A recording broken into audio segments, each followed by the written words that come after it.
مش هاجي. طب ايه اللي جابك؟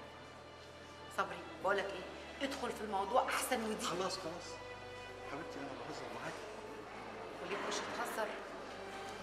انا عارف انا ماليش وش اهزر. اقول لك على حاجه، لما كريمه قالت لي انك وافقت انك تقابليني انا ما كنتش مصدق. قول لي عاوز ايه وخلصت.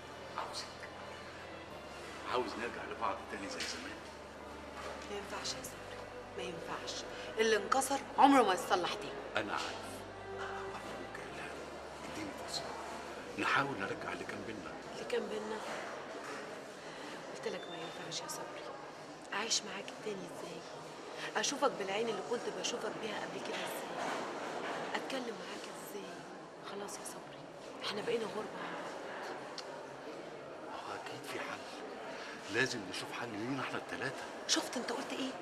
لينا احنا الثلاثة.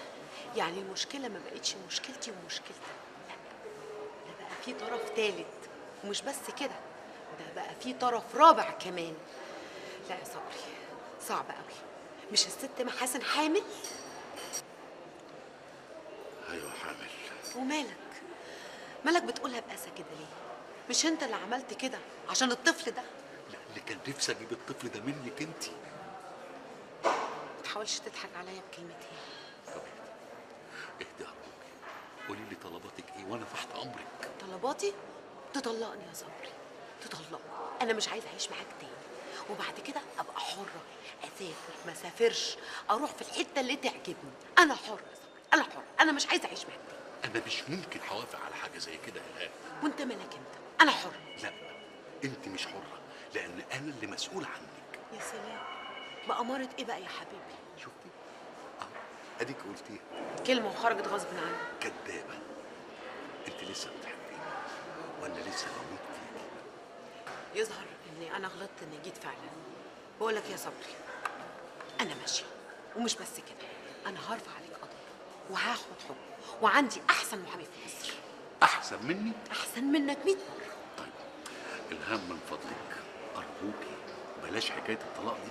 لا. طب اعرض عليك حاجه تانية، لو وافقت ان انا اطلق محاسن توافق انك تعيشي معايا؟ لا طبعا. اشمعنى بقى؟ لان هي ملهاش ذنب، ولا اللي في بطنها له ذنب. انت اللي غلطت في حقي يا صبري. معنى كده ان 50% من المشكله اتحلت. يا سلام، يعني انت ما كنتش بتفكر تطلقها فعلا؟ لا طبعا، لان ملهاش ذنب زي انت ما قلتي. الهام انا اللي كنت صاحب القرار. اللي لازم تعرفيه انك لسه جوه قلبي. انا صحيح عشت حاجات كان نفسي اعيشها، بس كان نفسي تبقى معاكي انت يا الهام. صدقيني مش قادر ابعد عنك، انا لسه بحبك. عموما سامحيني يا الهام، هنسهر.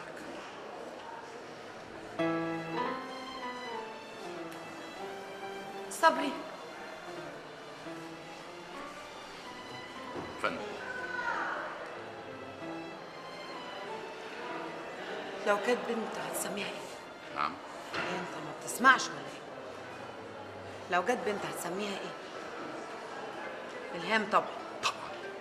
طبعا هسميها الهام. وهتجيبها لي يوم في الاسبوع العب معاها؟ لا هجيبها لك كل يوم. بس من غير محاسن. من غير محاسن. بس انت وافقي تفضلي معايا.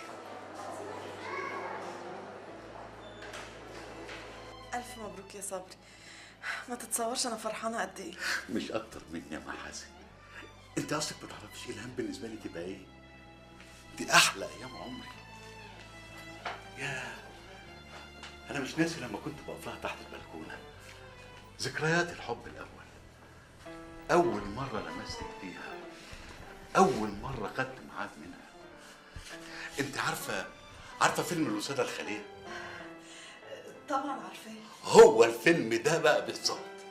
انا اول ما اتجوزت الهام كنا لسه صغيرين. انا كنت بشتغل محامي تحت التمرين، وبعدين اكتشفت انها عيانه. بقيت اشتغل ليل ونهار عشان اقدر اجيب لها تمن الدواء. بعد كده كبرت، بقيت محامي مشهور ومعروف، لان الهام هي الوحيده اللي وقفت جنبي. انت عارفه حسن محاسن انا اسف، والله ما اعرف قلت كده ازاي.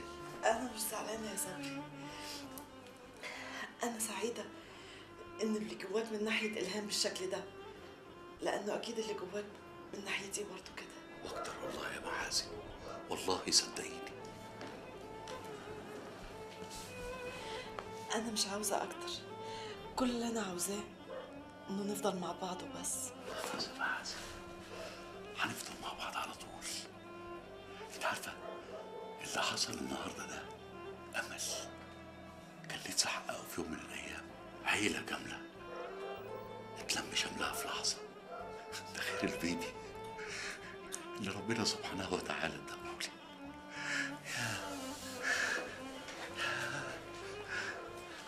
انا مش قادر اصدق. هي فرحانه زي ما انت فرحان يا صبري؟ عينيها كانت بتقول كده. هي حاولت تنكر، بس انا عارف الهام كويس. ربنا يخليكوا لبعض. عن اذنك. محاسن، انا عارف ان الموقف كله غريب. انا نفسي لو شفت فيلم مش هصدقه. تركيبه مش منطقيه. مثلث عمر اضلاعه ما تتجمع.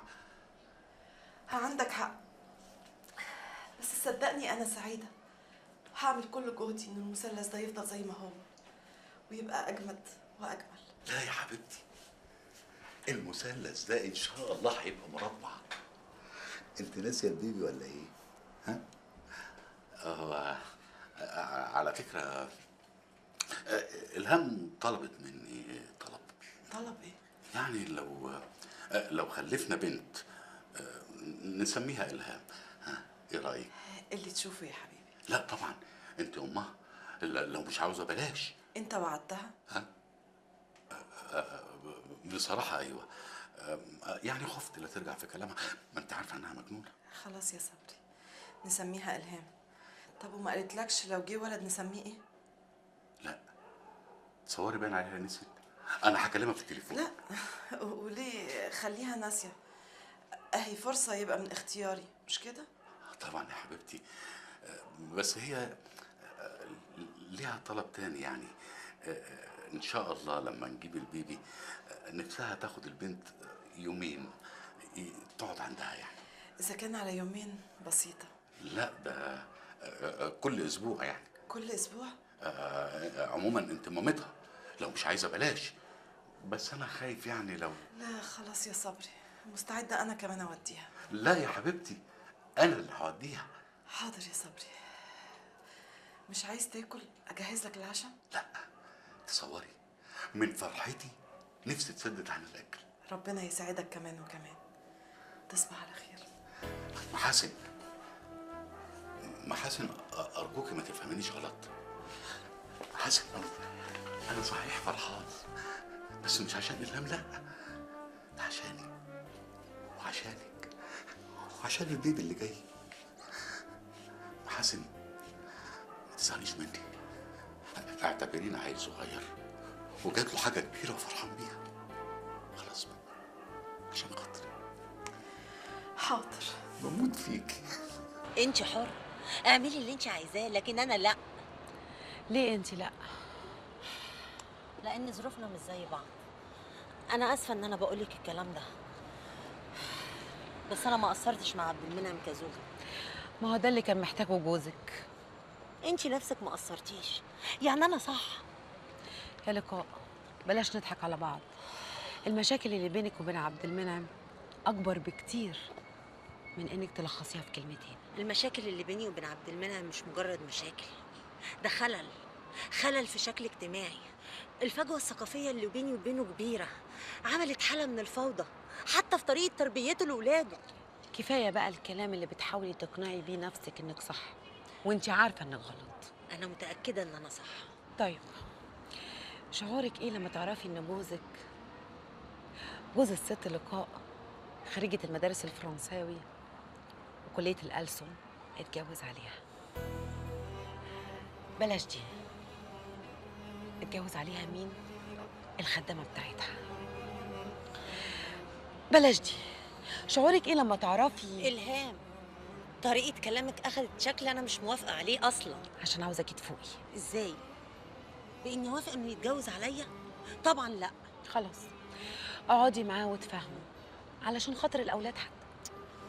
انا مش هعمل زي ما انت عملتي. انا مش عاوزاكي تعملي زيي، احنا ظروفنا مختلفه، وانا ماليش في الدنيا غير صبري. يعني ايه؟ يعني لو كان باباكي ومامتك عايشين ما كنتيش هترجعي له؟ كنت هرجع له لاني بحبه. انا مستحيل انسى اللي عمله صبري معايا لما باع كل ميراثه عشان يعالجني. يعني انت عايزه ترجعي له محاوله لرد الجميل؟ لا ابدا، انا عايزه ارجع له عشان بحبه وهو كمان بيحبني. صحيح الموضوع اللي حصل ده كان صعب عليا قوي، لكن انا بحبه. فكري اكتر يا لقاء. لا مش هفكر، لان انا الموضوع بالنسبه لي انتهى. هتلاقي نفسك في يوم من الايام لوحدك. معايا ولادي. ولادك هيسيبوكي عشان مش هتقدري تديهم اللي محتاجه منك عبد المنعم. اللي هو ايه ان شاء الله يا دكتوره؟ الدفى. انا مش هقولك الحب لاني متاكده انك بتحبي ولادك، ومتاكده كمان انك بتحبي عبد المنعم. ما تصدقيش احساسك قوي كده. انا اسفه اني عطلتك، بس حبيت اقولك اني هرجع لصبري بدل ما يعني ما تعرفي من بره. الف مبروك يا حبيبتي، ربنا يسعدك.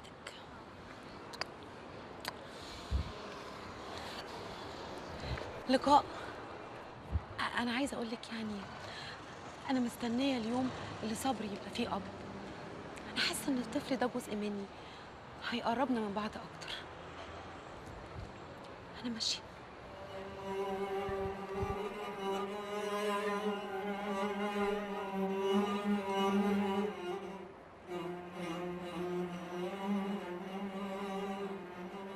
أنا طبعا ما أقدرش أشوف اللي بيحصل ده وأقف ساكتة. مدام كريم، الموضوع ده انتهى واحنا تقريبا اتفقنا على كل حاجه. بس الموضوع أعرف إن هو انتهى من زمان. من زمان ازاي؟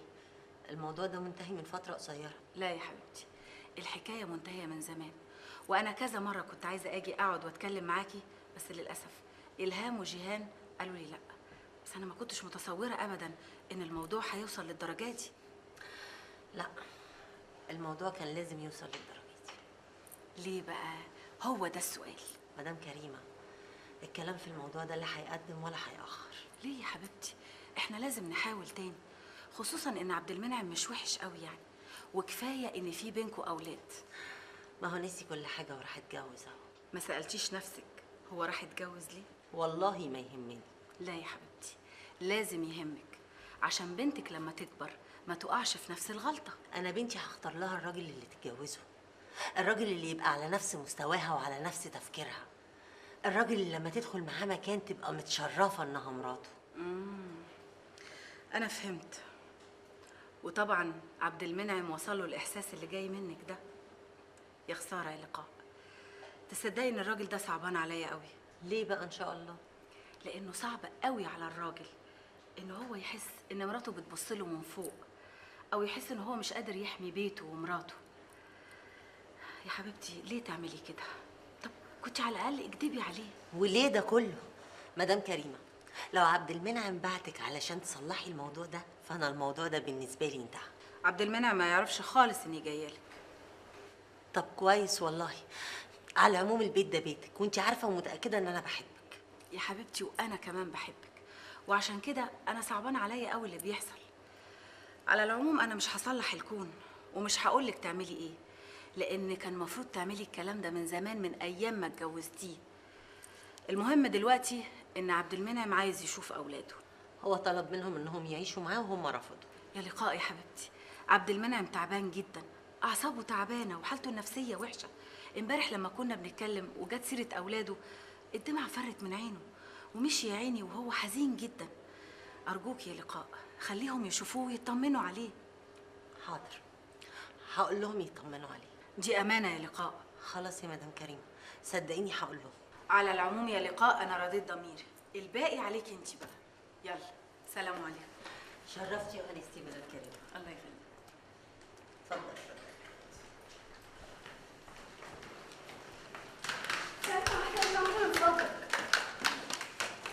ايه اللي نزلكم؟ احنا هنروح نطمن على بابا يا ماما. ايه ده؟ انتوا كنتوا قاعدين تسمعوا الكلام؟ لا ده انا سمعت بالصدفه ورحت قلت الايه. يا ماما احنا هنروح بسرعه ونرجع على بالليل. ايه هاني اطلعوا فوق. شرفتي مدام كريمه. لقاء، عشان خاطري يا حبيبتي خليهم يروحوا يشوفوا بابا. ما تقطعيش اخر خيط ما بينك وما بينه. خليهم يروحوا النهارده بخاطرك بدل ما بكره يروحوا غصب عنك وتبقي قطعتي اخر خيط. خلاص روحوا اطمنوا عليه، بس ما تتاخروش عليا عشان انا هبقى قاعده في البيت لوحدي. هبقى قاعده لوحدي، ما تتاخروش.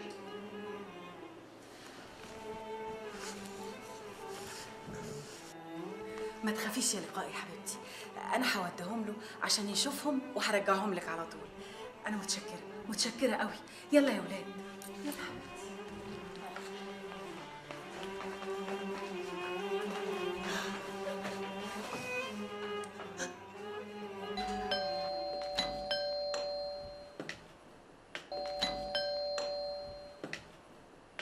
آية، ازيك يا آية؟ ازيك يا أستاذ هاني؟ ازيك انت يا اميره؟ بابا موجود يا أميرة؟ أيوة موجود، اتفضلوا.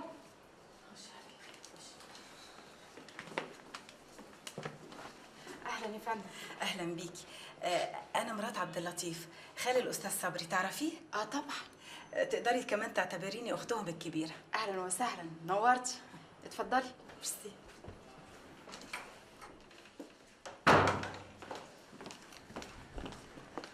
تشربوا إيه؟ متشكره قوي يا حبيبتي، ميرسي جدا. امال منعم فين؟ موجود، هدخل أديله خبر. لا انا هدخل له على طول. آية استني لما أميرة تديله خبر. حاضر. دقيقة واحدة وجاي.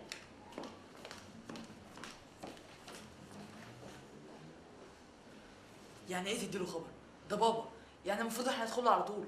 هو ده الكلام اللي احنا قلناه في الطريق يعني؟ يا حبيبي لازم تعاملوها كويس على الأقل عشان خاطر باباكو.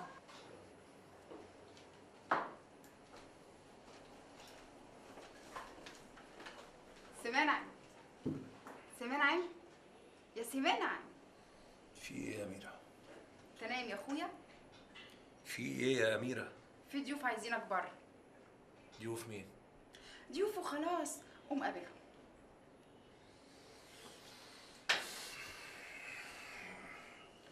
روم تعبان نايم مش هيقدر يقابل حد. طب ولو قلت لك قوم قابلهم عشان خاطري؟ اشمعنى يعني؟ يعني الناس جايه لحد عندك، هتكسر بخاطرهم؟ ماشي حاضر.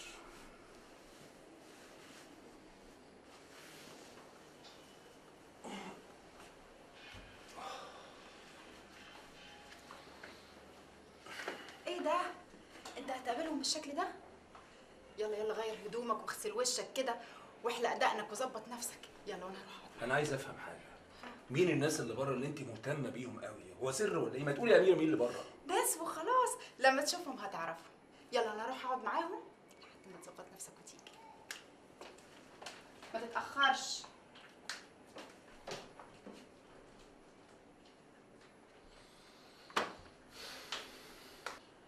اتفضل. ميرسي يا أميرة يا حبيبتي. هاني بابا! أيوة بابا وحشتني قوي.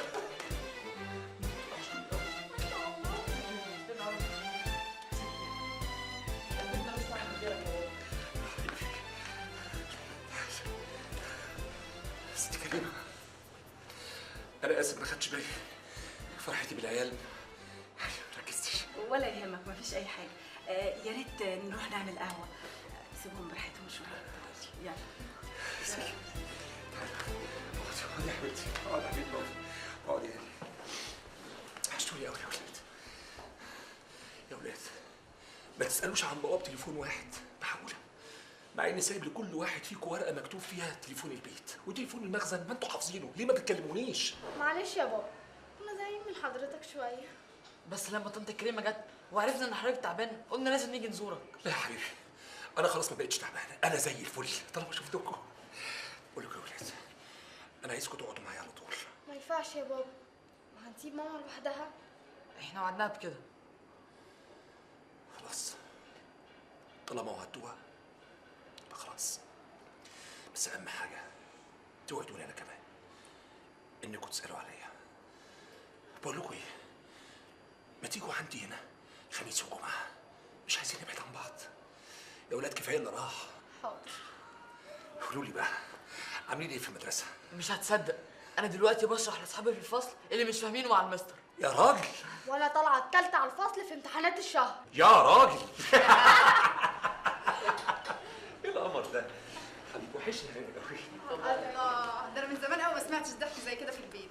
ولا عمره هينقطع ابدا طالما شفت الولاد. اميره جهز لنا الغدا بسرعه. عصير، انت عايزه تسدي نفس العيال على الغدا، يلا. لا يا منى مش هينفع. انا وعدت مامتهم ان هم هيرجعوا على طول، وبلاش نزعلها عشان لما يحبوا يزوروك تاني ما تمنعش. حاضر يا ست كريمه، كلامك سيف على رقبتي. وعلى فكره جميلك ده هيفضل فوق راسي العمر كله. جميل ايه يا منى؟ مفيش اي حاجه. يلا يا ولاد اشربوا العصير بسرعه عشان نلحق نرجع. اشربي يا حبيبتي اشربي. امسكي يا ايه، خلي دول معاكي مصروف. لا يا بابا انا معايا كتير. في ايه يا بنتي انت؟ هتتكسفي يا بنتي ولا هتتكسفي؟ خدي يا هادي، خلي دي معاك يا حبيبي. لا يا بابا انا معايا. يا ابني في ايه؟ انا ابوك، اي حاجه تحتاجها انت واختك تطلبوها بجد وبقلب كمان، مفهوم؟ حاضر. بقول لك يا ايه، سلمي على ماما. حاضر. وانت راجل البيت، تاخد بالك من امك، سامعني؟ حاضر يا بابا. يلا يا ولاد يلا كفايه كده بقى. يلا انا هوصل الولاد لحد الباب. يلا.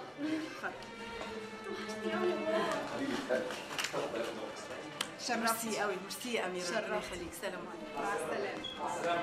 مع السلامه. شكرا يا مستر. العفو على ايه؟ مع السلامه. الله يسلمك. شرفتي. الله يخليك. انا روحي رجعت لي تاني لما شفت الولاد. ربنا ما يحرمكوش من بعض ابدا. ايه انت هتخش رايح تاني؟ رايح مين؟ انا عايز اكل، انا نفسي اتفتحت على الاخر. شوف لي اي حاجه كلها احسن، انا حاسس ان انا خلاص هقع من طولي. من عينيا. حاضر. انا هبص على ولاد البلكونه. ها؟ مع السلامه يا ايه، كلموني. مع السلامه. مع السلامه.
لا روح انت. ايه دي؟ امال البت عطيات فين؟ ده انا شايفها وانا داخل. موجودة، بس دي علشان تساعدها. احسن برضه، اكيد شغل البيت بقى كتير قوي على عطيات. يا جماعه خير، ما تضحكونا معاكم. فاطمه اطلعي نادي طنط رانيا بقى. حاضر يا بابي. الله، ايه يا عمده، مش بعاده يعني اشوفك ميت من الضحك كده. ما تضحكونا معاك. رانيا رانيا، الاكل هيبرد. تؤمر بحاجة تانية يا سي فريد؟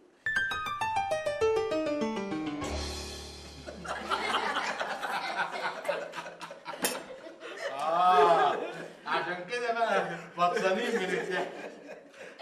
بس قمر والله قمر. قول لي بقى ايه رأيك؟ بصراحة أحلى من بيت عطيات. تعالي اتفضلي. اتفضل اتفضل. لو الوكل مش عاجبك يا حبيبتي هعمل لك غيره، اصل الوكل ده تجيل حبتين. بالعكس، ده انا بقى بموت في الاكل ده. سبحان مغير الاحوال. وبعدها لك يا سندس، خدي يا حبيبتي، ربنا يكملك بعجلك. اتفضل اتفضل.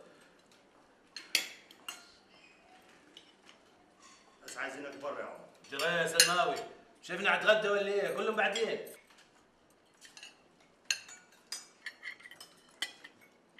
طيب خلاص قول له انا جاي. حاضر. بعد اذنك يا فريد اخوي، انت شايف الشغل لحقني حتى ساعة الغداء. بعد اذنك يا مرت اخوي. اتفضل يا عمر. اتفضل يا عمده، إذنك معاك.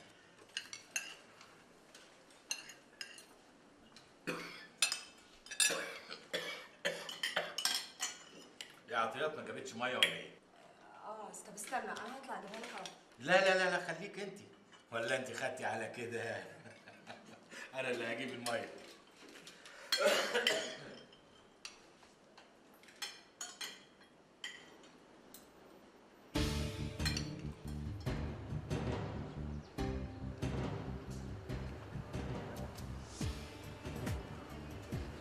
روح انت.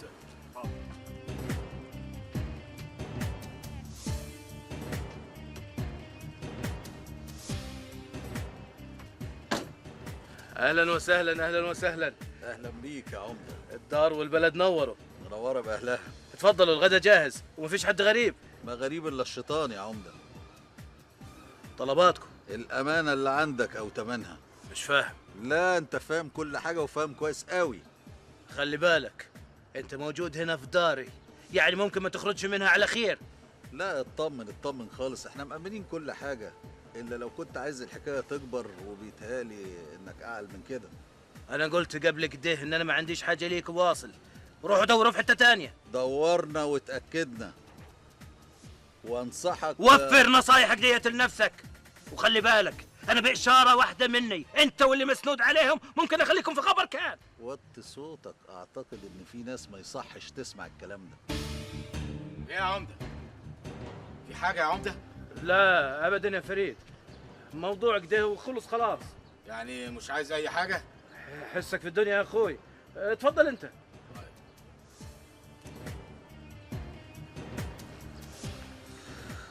ما كناش عايزين المشاكل تكبر. اسمع انت، وقت الكلام مات خلاص. التمثال او الفلوس يكونوا عندي النهارده وفي القاهره. انا لو هتقول كلمه تانية انا اخش اقول لاخوك اللي جوه. ايه ده؟ انا كنت اقتلك. قلت لك ما بتهددش. قلت ايه؟ انا ما عنديش حد يوصل البضاعه. لا عندك. مين؟ الاستاذ فريد. اسم الله عليك، اضمن واحد. حط البضاعه في شنطه عربيته وقول له بس دي حاجات لرضوان بيه وسيب الباقي عليا. لا مستحيل، انا لا يمكن ادخل اخوي في حاجه زي دي. الحكايه دي لازم تنتهي النهارده، الناس عايزين حاجتهم او فلوسهم. طيب اديني وقت بس ارتب اموري وابلغك. الحاجات دي لازم تبات في بيت الليله. صدقني مش هينفع. انا منتظر في بيتي. لو ايوه يبقى يا دار ما دخلك شر، لو لا يبقى انت اللي اخترت وتحمل نتيجه النار اللي هتتفتح. سلام يا عمده. اطلع يا ابني على المطار.